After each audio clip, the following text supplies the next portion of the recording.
Una vez que comenzó la guerra entre Estados Unidos y el pueblo de Nuevo México, y después de que los pueblos ya no toleraban más de los abusos y las condiciones del gobierno militar del presidente demócrata James Polk, el gobernador demócrata de Missouri, Sterling Price, dimitió inmediatamente del Congreso. Después de escuchar la situación en Nuevo México, fue designado para el cargo de coronel de Missouri y pasó a preparar a sus soldados para iniciar su viaje hacia Nuevo México. Mientras tanto, en el estado de Nuevo México, el 20 de enero, las Fuerzas Armadas de aproximadamente 500 mexicanos y pueblos indígenas atacaron el molino y la destilería de Simon Turley en Arroyo Hondo, a varios kilómetros de Taos. A la mañana siguiente, el coronel demócrata Price reunió a más de 300 soldados estadounidenses y 65 voluntarios para destruir la rebelión mexicana que encabezaba Tomás Romero y Pablo Montoya. Una vez que comenzó la batalla, el ejército de los Estados Unidos empujó con éxito a los rebeldes mexicanos hasta Salina Cruz y el Paso de Lemú.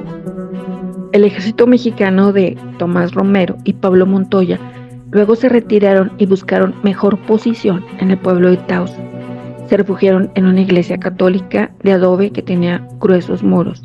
El plan era utilizar los muros de la iglesia como posición defensiva contra el ejército de los Estados Unidos. Al mismo tiempo, no lejos del lugar, un segundo ejército estadounidense llegó a Nuevo México, dirigido por el capitán Israel Henley. Se enteró de que había grupos de mexicanos reuniendo refuerzos y estaban en camino para ayudar a los que estaban atrapados en la iglesia en el pueblo de Taos. Cuando el capitán Henley se enteró de que los rebeldes habían reunido una fuerza de 150 hombres, se dio cuenta de que los mexicanos tenían armas y vio que fueron descubiertos. Los rebeldes mexicanos se posicionaron para defenderse ante su ejército. Él y sus tropas fueron atacados y el capitán Israel Henley murió en la batalla, mientras intentaba apoderarse del pueblo. Este enfrentamiento y suceso fue conocido como la Primera Batalla de Mora. Pero lamentablemente una fuerza separada de tropas estadounidenses volvió a hacer campaña contra los rebeldes en Mora y lograron apoderarse del pueblo, y muchos mexicanos serían masacrados en la batalla. Cuando el coronel demócrata Sterling Price marchó por Taos, Nuevo México, antes de continuar hacia el pueblo de Taos, vio donde se habían posicionado los rebeldes y de hecho estaba sorprendido. Las murallas de la iglesia estaban grandemente fortificadas, dificultando la entrada hacia la iglesia.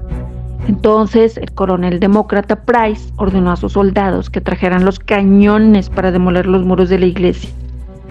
Más tarde, los soldados estadounidenses dirigieron los cañones hacia la iglesia, abriendo agujeros en sus gruesos muros de adobe.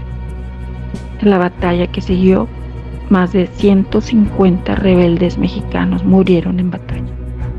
400 de ellos fueron capturados.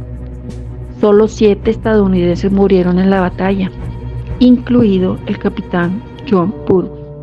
El coronel demócrata Price luego cambiaría el nombre del lugar a Fort Burwell, en honor al capitán y a los soldados estadounidenses que murieron luchando contra los mexicanos. La iglesia fue reconstruida posteriormente y se llamaría Misión de San Jerónimo. La batalla de Taos fue la batalla final entre el pueblo mexicano y el ejército estadounidense en Nuevo México. Los dos líderes de la rebelión mexicana, Pablo Montoya y Tomás Romero, fueron apresados y encarcelados. Tomás Romero fue baleado a la mañana siguiente en su celda por un soldado estadounidense antes de que comenzara su juicio. Un mes después, Pablo Montoya fue llevado a juicio, declarado culpable de traición y rápidamente condenado a muerte. Fue ahorcado en Taos delante de la multitud el 7 de febrero de 1847. Los juicios posteriores resultaron en otros 14 ahorcamientos públicos ocurridos entre el 9 de abril, 30 de abril y 7 de mayo. El juez que dictó sentencia fue Charles Duffian, que era el suegro de un alguacil, Stephen Lee, que fue asesinado al principio de la rebelión en la azotea de su hogar. Un testigo ocular llamado Lewis Hector Garrard describió los juicios y eventos.